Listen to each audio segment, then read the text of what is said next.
नमस्कार दर्शक बंधु आपणकर जदि मेष राशि होइथाए तेबे एही भिडियोटी को निश्चित भावरे शेष पर्यंत देखंतु एवं आपणकर व्यस्त बहुल समय मध्यरु मात्र 10 मिनिट समय आपण निज पाई दियंतु एवं निज भविष्यत विषय रे जानंतु काहेकि ना एही भिडियो रे आपणकर संपूर्ण मई मासटी केमिति रहिबो विस्तृत भावरे आलोचना करिबा एवं जानिबा एही मासर ग्रह मानकर गोचर राशि परिवर्तन आपणक जीवन रे की प्रकार प्रभाव पकाइबे केउ क्षेत्र रे शुभ फलाफल प्रदान करिबे केउ क्षेत्र रे अशुभत्व देई पारंती आपणकु सतर्क रहिबाकु पड़िबो एही वीडियो माध्यम रे आपणकु जणाइबे।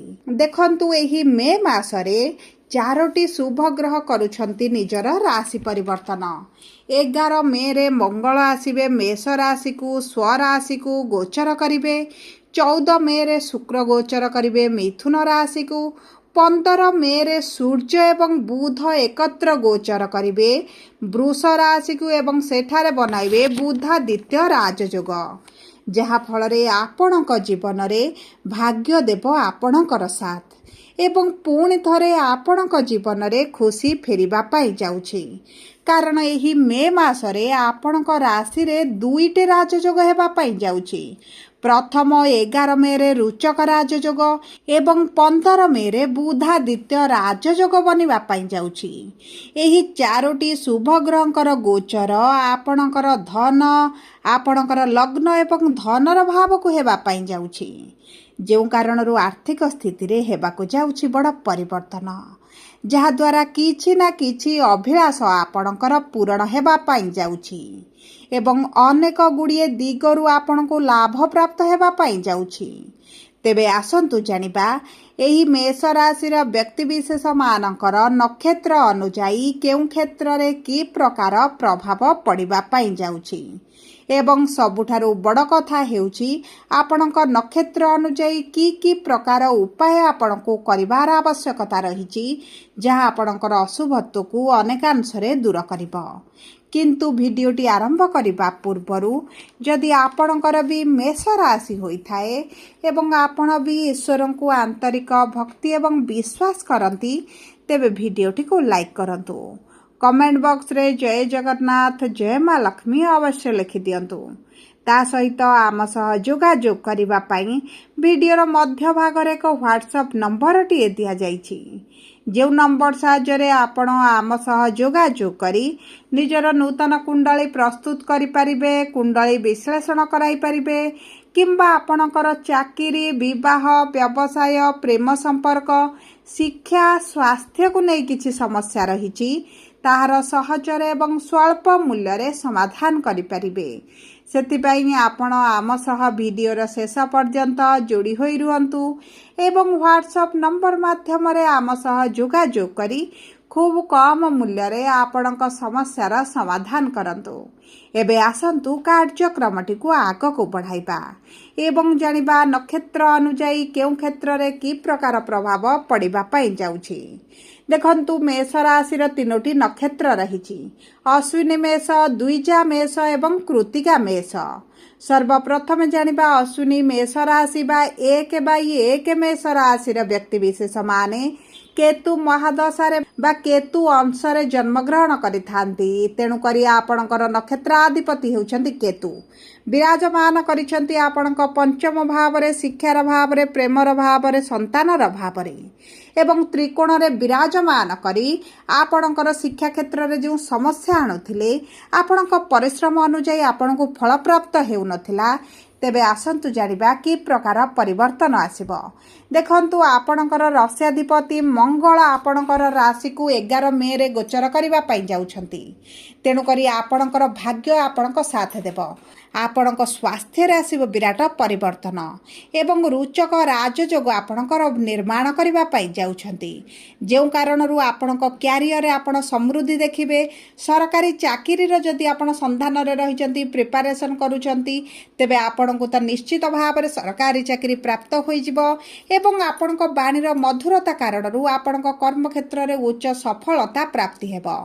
11 ମେ ପର୍ଯ୍ୟନ୍ତ ଶନି ମଙ୍ଗଳ ଏକତ୍ର ଆପଣଙ୍କର ଦ୍ୱାଦଶ ଭାବରେ ଥିବା କାରଣରୁ ଆପଣଙ୍କର ବିସ୍ଫୋଟକ ଯୋଗ ବନାଉଛନ୍ତି, ଯେଉଁ କାରଣରୁ ଆପଣଙ୍କର ସ୍ୱାସ୍ଥ୍ୟ ପାଇଁ ହେଉ ଆପଣଙ୍କର ପରିବାର ଲୋକଙ୍କ ପାଇଁ ହେଉ କିଛି ନା କିଛି ଖର୍ଚ୍ଚ ଆପଣଙ୍କର ଦେଖାଦେବ।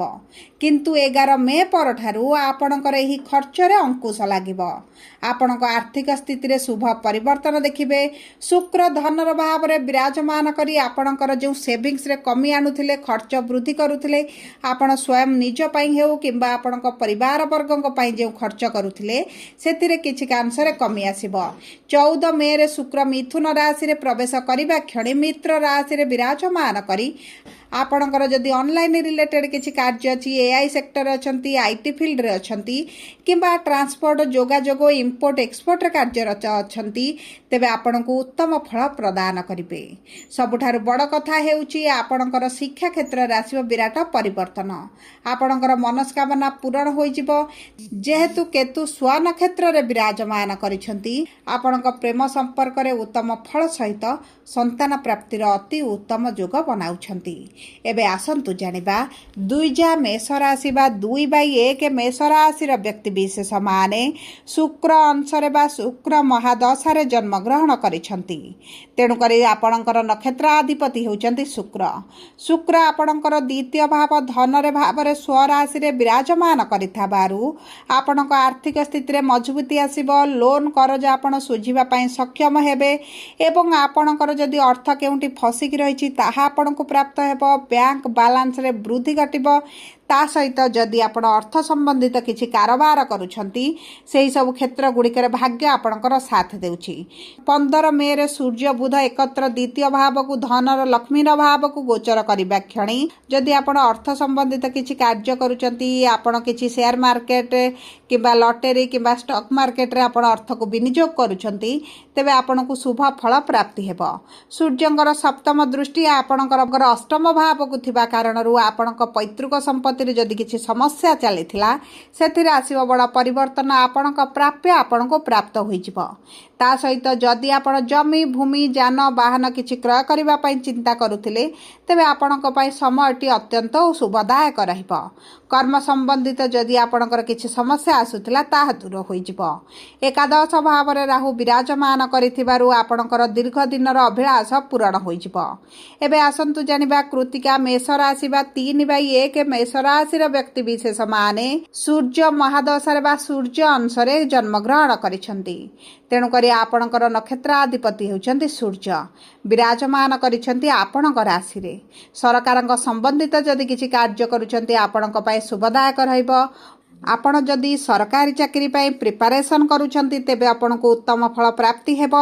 ଦେଖନ୍ତୁ, ଯଦି ଆପଣ କୌଣସି ବ୍ୟବସାୟ ଆରମ୍ଭ କରିବା ପାଇଁ ଚାହୁଁଛନ୍ତି, ନୂତନ ଭାବରେ ବ୍ୟବସାୟ କାର୍ଯ୍ୟ କରିବା ପାଇଁ ଚାହୁଁଛନ୍ତି କିମ୍ବା ଅର୍ଥର ଅଭାବ ରହିଛି, କୌଣସି କାରଣବଶତଃ ଆପଣ ବ୍ୟବସାୟ କରିପାରୁନଥିଲେ, ତେବେ ଏହି ମେ ମାସଟି ଆପଣଙ୍କ ପାଇଁ ଉତ୍ତମ ରହିବ। ନୂତନ ବ୍ୟବସାୟ ଆରମ୍ଭ କରିପାରନ୍ତି କିମ୍ବା ପୂର୍ବରୁ ଯଦି ଆପଣ ପାର୍ଟନରସିପ୍ରେ କିଛି କାର୍ଯ୍ୟ କରୁଥିଲେ କିନ୍ତୁ କାର୍ଯ୍ୟରେ ଆପଣଙ୍କୁ ଏତେଟା ସଫଳତା ପ୍ରାପ୍ତ ହେଉନଥିଲା, ତେବେ ଚିନ୍ତାର କୌଣସି ଆବଶ୍ୟକତା ନାହିଁ। ଆପଣଙ୍କୁ ବ୍ୟବସାୟରେ ସଫଳତା ପ୍ରାପ୍ତି ହେବ। ସୂର୍ଯ୍ୟଙ୍କର ସପ୍ତମ ଦୃଷ୍ଟି ସପ୍ତମ ଭାବକୁ ଥିବା କାରଣରୁ ବିବାହ ପାଇଁ 11 ମେ ପରଠାରୁ ଅତ୍ୟନ୍ତ ଶୁଭଦାୟକ ସମୟ ରହିଛି। ଯଦି ଦୀର୍ଘ ଦିନ ହେଲା ବିବାହ ପାଇଁ ଚେଷ୍ଟା କରୁଛନ୍ତି, ବିବାହ ହୋଇପାରୁନଥିଲା, ବିବାହରେ ସମସ୍ୟା ଦେଖୁଥିଲେ, ତେବେ ଆପଣଙ୍କର ସେହି ସମସ୍ୟା ଗୁଡ଼ିକ ଦୂର ହୋଇଯିବ। ବିବାହ ଠିକ୍ ହୋଇ ରହିପାରେ କିମ୍ବା ବିବାହ ହୋଇପାରେ।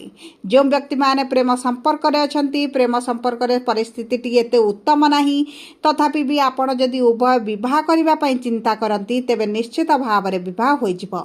ତା ସହିତ ଆପଣଙ୍କର ଭାଗ୍ୟର ଭାବର ସ୍ୱାମୀ ଦେବଗୁରୁ ବୃହସ୍ପତିଙ୍କର ସପ୍ତମ ଦୃଷ୍ଟି ଭାଗ୍ୟର ଭାବକୁ ଥିବା କାରଣରୁ ଭାଗ୍ୟ ଭରସାରେ ଆପଣ ଯେକୌଣସି କାର୍ଯ୍ୟ କରିବେ, ଭାଗ୍ୟ ଆପଣଙ୍କର ସାଥ ଦେଉଛି। ଯଦି ଆପଣ ବିଦେଶ ଗ୍ରସ୍ତ କରିବା ପାଇଁ ଚାହୁଁଛନ୍ତି କିମ୍ବା ଆପଣ ବିଦେଶରେ ରହିଛନ୍ତି, ତେବେ ଆପଣ ଆପଣଙ୍କୁ ଉତ୍ତମ ଫଳ ପ୍ରାପ୍ତି ହେବ ଏବଂ ଆପଣଙ୍କର ଯଦି ବିଦେଶ ଗ୍ରସ୍ତରେ କିଛି ସମସ୍ୟା ଦେଖୁଥିଲେ ତାହା ଆପଣଙ୍କର ଦୂର ହୋଇଯିବ। ଧନ ଧାନ୍ୟରେ ବୃଦ୍ଧି ଘଟିବ।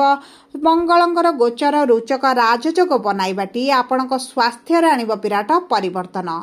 ଦୀର୍ଘ ଦିନ ହେଲା ଆପଣଙ୍କର ଯେଉଁ ସ୍ୱାସ୍ଥ୍ୟ ସମସ୍ୟା ରହିଥିଲା ସେଥିରେ ଆପଣ ଉନ୍ନତି ଦେଖିବେ। ତା ସହିତ ଆପଣଙ୍କ ପିତାଙ୍କ ସହିତ ସମ୍ପର୍କ ମଧ୍ୟ ମଧୁର ହେବ। ସବୁ ପରେ ଯେହେତୁ ଶନି 7.5 ଚାଲିଛି ଏବଂ ଆପଣଙ୍କର ଅଶୁଭତ୍ୱକୁ ଦୂର କରିବା ପାଇଁ ଆପଣ ପ୍ରତିଦିନ ହନୁମାନ ଚାଳିଶା ପାଠ କରନ୍ତୁ। ଚେଷ୍ଟା କରନ୍ତୁ ଛୋଟ ଚଢ଼େଇମାନଙ୍କୁ କିଛିଟା ଦାନ ଦେବା ପାଇଁ, ଖାଦ୍ୟ ଦେବା ପାଇଁ, ଜଳ ଦାନ କରିବା ପାଇଁ।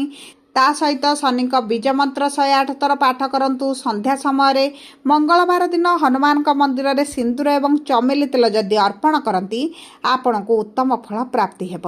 ସବୁ ପରେ ଯଦି ଆପଣଙ୍କର ମେଷ ରାଶି ହୋଇଥାଏ ଭିଡ଼ିଓଟି କିଭଳି ଲାଗିଲା କମେଣ୍ଟ ବକ୍ସରେ ଲେଖି ଜଣାନ୍ତୁ। ଯଦି ଆପଣଙ୍କ ପ୍ରିୟଜନଙ୍କର ମେଷ ରାଶି ହୋଇଥାଏ ଭିଡ଼ିଓଟି ତାଙ୍କ ସହିତ ସେୟାର କରନ୍ତୁ। ଯଦି ପ୍ରଥମ ଥର ଆମ ଚ୍ୟାନେଲକୁ ଆସିଛନ୍ତି ଚ୍ୟାନେଲଟିକୁ ସବସ୍କ୍ରାଇବ୍ କରନ୍ତୁ। ଧନ୍ୟବାଦ।